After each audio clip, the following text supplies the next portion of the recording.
In today's video, I'm going to teach you how to get your ExpressVPN login details. ExpressVPN uses a few different types of login information depending on the device you're setting up. Your main account email and password are used for signing in on the website and in some mobile situations, while laptops and desktops often use an activation code instead. For routers and third-party apps, you'll need a separate manual configuration username and password. The important thing to know is that these details are found inside your secure account dashboard, not sent openly or displayed in plain text inside the app. To get your activation code for a Windows PC, Mac, Linux device, or certain streaming devices, open a web browser and go to the ExpressVPN sign-in page. Sign in using your account email and password. If two-factor verification appears, check your email for the temporary 6-digit code, enter it on the verification screen, and continue.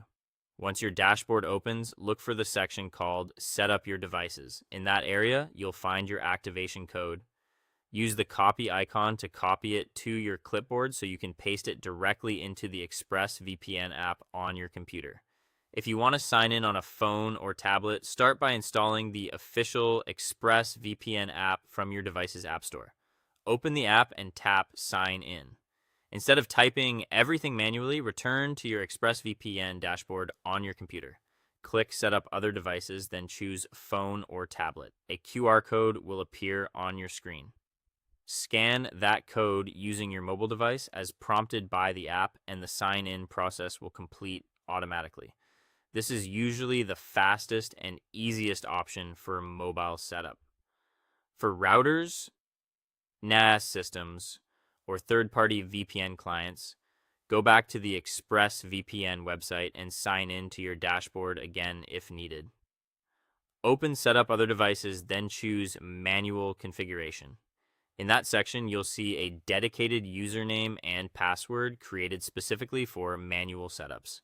Copy each one carefully. These credentials are different from your regular account password and different from your activation code, so make sure you paste them exactly as shown. After logging in on your device, open the ExpressVPN app and select a server location. Press the power button to connect, then wait a few seconds until the connection shows as active. Next, open a private or incognito browser window on that same device and visit the ExpressVPN IP check page. Confirm that the displayed IP address and country match the server location you selected. If they do, your login details are working correctly and your setup is complete.